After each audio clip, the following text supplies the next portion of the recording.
यार mayday Pakistan 8303 Pakistan 8303 roger sir both runways available to land. जिस वक्त पायलट ने ये अल्फाज बोले उस वक्त ये पैसेंजर एयरक्राफ्ट कराची के ऊपर सिर्फ 600 फीट की ऊंचाई पर था।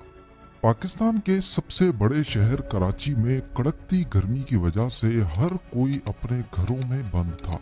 दोपहर के 2:35 हो रहे थे और किसी को भी मालूम नहीं था कि कुछ ही लम्हों के बाद कराची में एक इमरजेंसी सिचुएशन पैदा होने वाली है, क्योंकि पाकिस्तान इंटरनेशनल एयरलाइंस PK 8303 के पायलट ने मेडे का डिस्ट्रेस सिग्नल दे दिया था। इसका मतलब था कि पायलट बेबस हो चुका है और जहाज अब उसके कंट्रोल से बाहर जा चुका है। ये सिग्नल देने के चंद सेकंड्स के बाद कराची एक जोरदार धमाके से लरस उठता है और आसमान काले धुएं की चादर ओढ़ लेता है।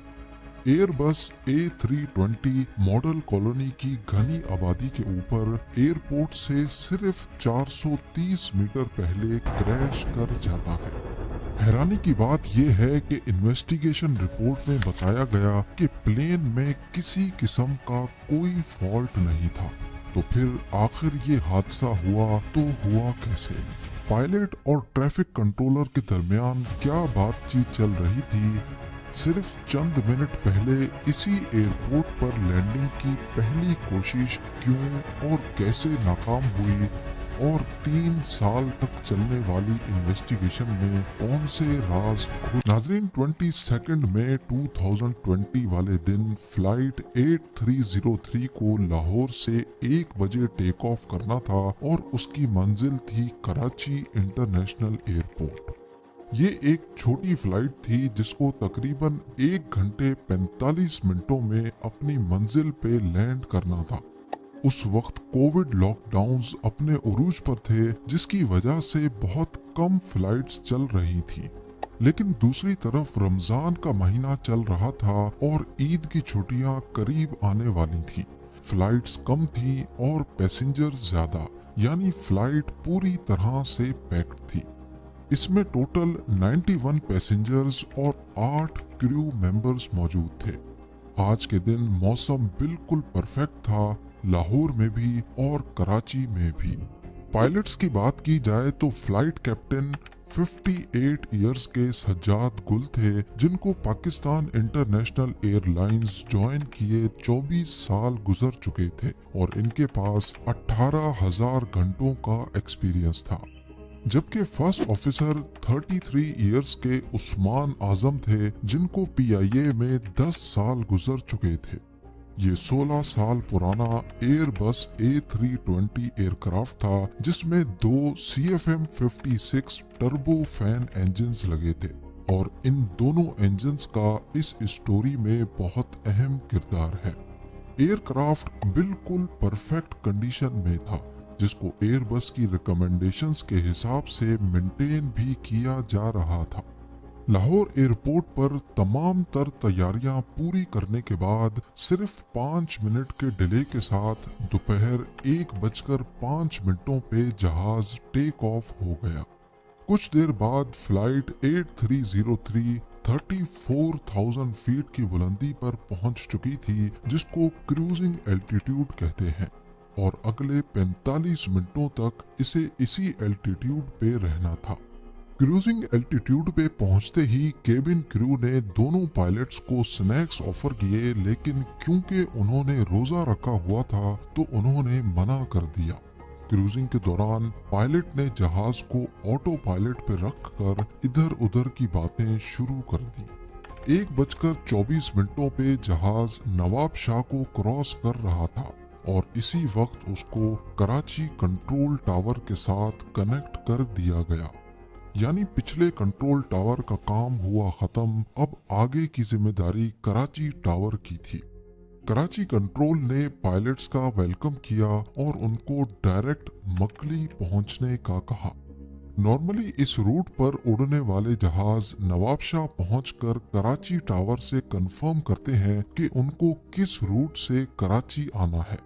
नवाबशाह से कराची के कई रूट्स मौजूद हैं, जिनमें शामिल हैं नवाबशाह 2A, नवाबशाह 2B और नवाबशाह 1C। 2A वाला रूट हैदराबाद के करीब से गुजरकर किंजर लेक के पास पहुंचकर राइट टर्न होता है और फिर सीधा कराची एयरपोर्ट तक जाता है। 2B वाला रास्ता नवाबशाह से सीधा कराची की तरफ आता है और फिर एयरपोर्ट से 28 किलोमीटर्स या फिर 15 नॉटिकल माइल्स पहले मकली के मकाम से लेफ्ट होकर एयरपोर्ट की सीध में आकर दोबारा राइट जाता है। और तीसरा रास्ता है 1C। ये नवाबशाह से सीधा मकली के मकाम तक जाता है। ये तीनों रास्ते फ्लाइट के कंप्यूटर में भी रिकॉर्डेड होते हैं, यानी नवाबशाह से जो भी रास्ता असाइन किया जाता है, पायलट्स ये अपने फ्लाइट कंप्यूटर में सेव कर लेते हैं और फिर ऑटो पायलट खुद ही अपना एल्टीट्यूड और स्पीड कम या ज्यादा करता है।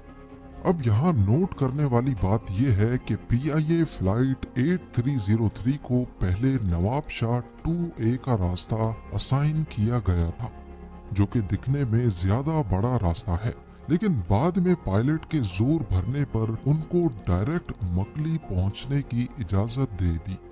क्योंकि पेंडेमिक का दौर था और फ्लाइट्स का रश नहीं था, इसी वजह से कंट्रोलर ने भी उनको डायरेक्ट मकली पहुंचने की परमिशन दे दी।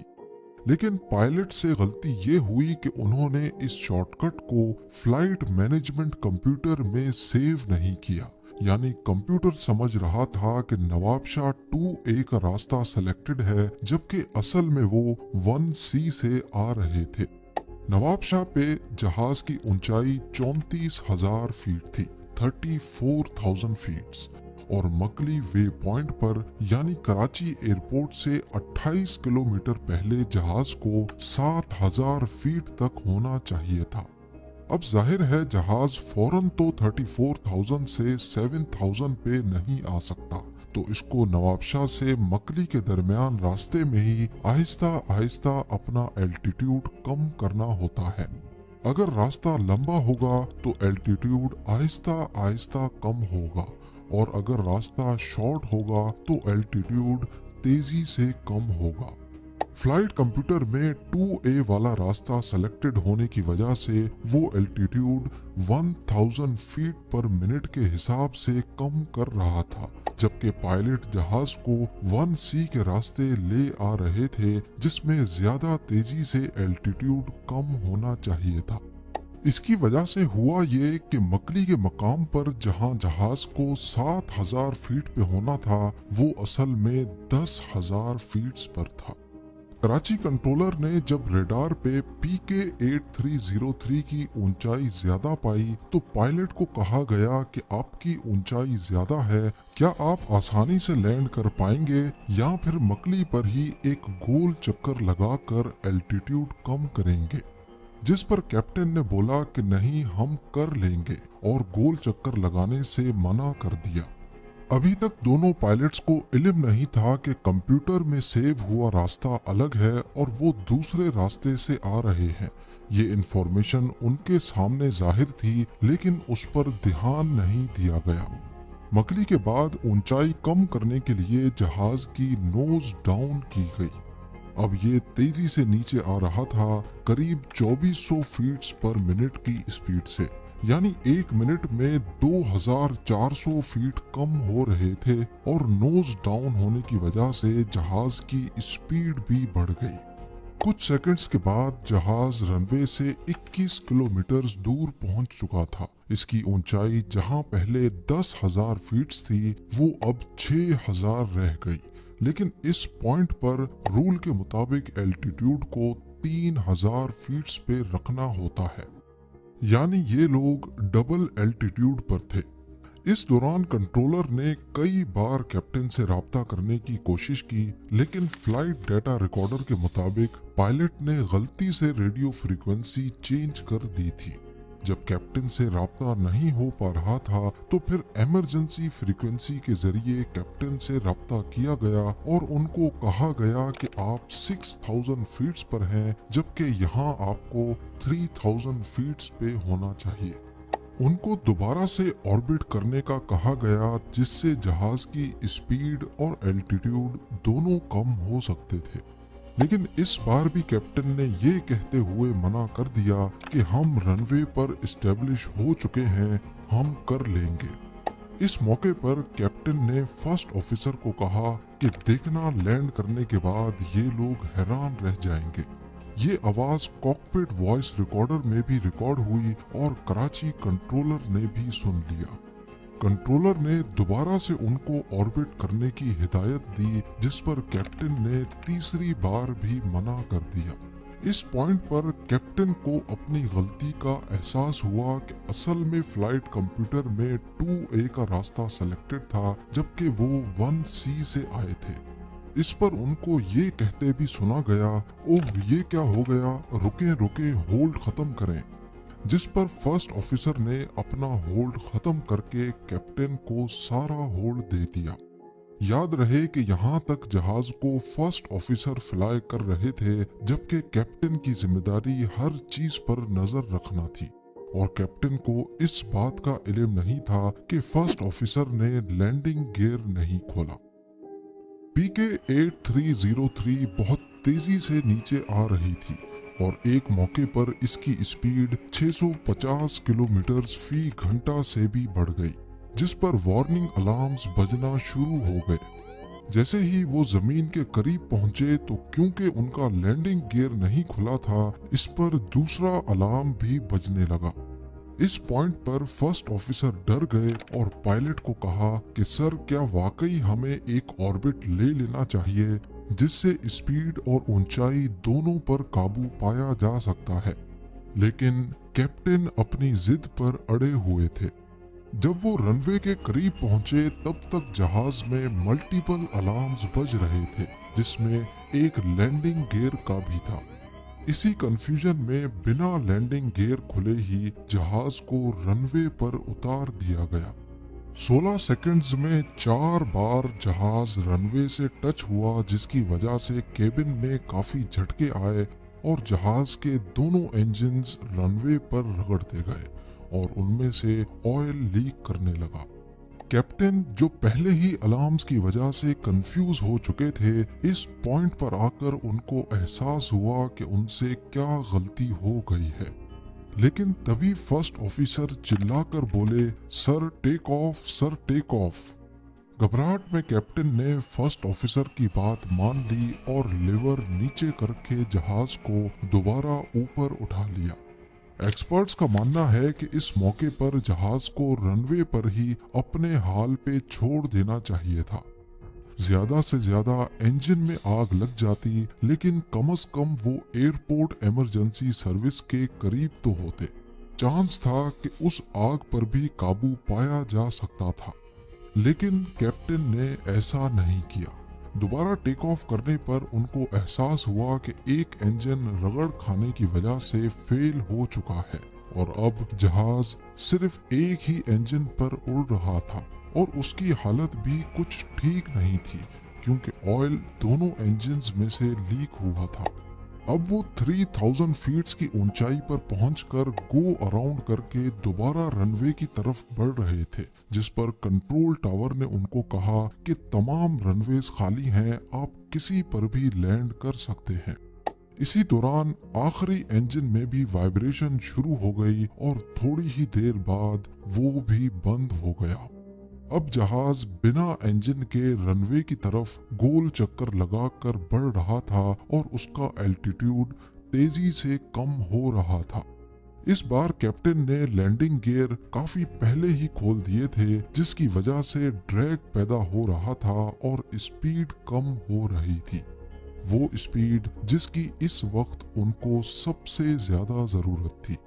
600 फीट की ऊंचाई पर वो रनवे की सीध में आ चुके थे, लेकिन कैप्टन को अंदाजा हो चुका था कि वो रनवे तक नहीं पहुंच पाएंगे और तभी उन्होंने मेडे की कॉल दे दी। मेडे मेडे मेडे पाकिस्तान 8303। बस फिर कुछ ही सेकंड्स के बाद रनवे से सिर्फ 1340 मीटर्स पहले 2:45 पे PIA flight PK 8303 model colony के घरों के ऊपर जा गिरी। इस क्रैश से पैदा होने वाले धमाके को मीलों दूर तक भी सुना गया और काला धुआं आसमान पर उठने लगा। क्रू समेत जहाज में 99 पैसेंजर्स में से 2 लोग हैरत अंगेज तौर पे बच गए, जबकि घरों पर क्रैश करने की वजह से ग्राउंड पर एक जान का नुकसान हुआ। इमरजेंसी सर्विस फौरन पहुंच गई, लेकिन तंग गलियों की वजह से उनको काम करने में काफी मुश्किल का सामना करना पड़ा। इन्वेस्टिगेशन रिपोर्ट के मुताबिक इस एक्सीडेंट की जिम्मेदारी कैप्टन पर जाती है, जिन्होंने बार बार रूल्स एंड रेगुलेशन की खिलाफ वर्जी की और कई बार ट्रैफिक कंट्रोलर की इंस्ट्रक्शंस को मानने से इनकार किया। दूसरी जिम्मेदारी एयर ट्रैफिक कंट्रोलर की थी। उन्होंने पायलट को क्यों नहीं बताया कि उनका लैंडिंग गियर नहीं खुला हुआ। अगर पहले अटेम्प्ट में ही गियर खुला होता तो शायद ये नौबत ही नहीं आती। तीसरी वजह बताई गई कि दोनों पायलट्स उस दिन रोजे से थे, यानी उन्होंने पिछले 7-8 घंटों से कुछ नहीं खाया पिया था। बाद में रोजा रखकर फ्लाइंग करने पर पाबंदी लगा दी गई। इसी इन्वेस्टिगेशन रिपोर्ट में ये बात भी निकलकर सामने आई कि पाकिस्तान इंटरनेशनल एयरलाइंस के 40% पायलट्स के पास लाइसेंस ही नहीं है। इससे PIA का नॉन सीरियस बिहेवियर जाहिर होता है कि उन्होंने पायलट्स पर सख्ती क्यों नहीं की और क्यों उनको इतनी आज़ादी दी कि वो पैसेंजर्स की जान दांव पर लगाकर रूल्स की खिलाफ वर्जी करते रहें। उम्मीद है वीडियो भी आप लोग भरपूर लाइक और शेयर करेंगे। आप लोगों के प्यार भरे कमेंट्स का बेहद शुक्रिया। मिलते हैं अगली शानदार वीडियो में।